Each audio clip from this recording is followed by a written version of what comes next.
துர்க்கையைச் சந்தித்தார். துர்க்கை, எங்கே போகிறாய் பயணி என்று கேட்டார். பயணி முழு சம்பவத்தையும் விவரித்தார். தாயின் பணம், குதிரையின் கேள்வி, மரத்தின் புகார். துர்க்கை சிரித்துக்கொண்டே, கடவுள் சிறிது நேரத்திற்கு முன்பு உங்கள் பணத்தை திருப்பித் தந்தார். அவர் உங்கள் வீட்டிற்குச் சென்று விட்டார். நீங்கள் என்னுடன் கொண்டு வந்த கேள்விகளுக்கு நான் பதிலளிப்பேன்.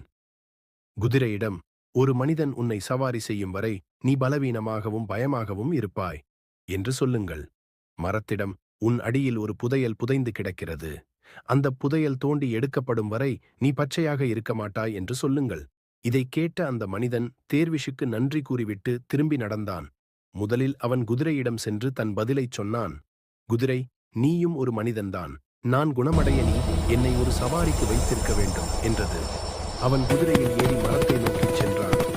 மரம், அப்படியானால் நீ அந்த புதையலை மீட்டு என்னை மரணத்திலிருந்து காப்பாற்று என்றது. பயணி மரத்தின் வேர்களை தோண்டி தங்கம் மற்றும் வெள்ளி நாணயங்களை கண்டெடுத்தார். அவன் மகிழ்ச்சியுடன் நாணயங்களை தன் பையில் வைத்துவிட்டு தன் குதிரையின் வீட்டிற்கு சென்றான்.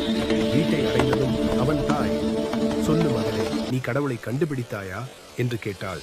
அவன் புன்னகைத்து, ஆம் அம்மா, நான் கடவுளை கண்டுபிடித்தேன். நீ அவருக்கு கொடுத்ததை கடவுள் எனக்கு இரட்டிப்பு தொகையை திருப்பித் தந்துள்ளார் என்று பதிலளித்தான்.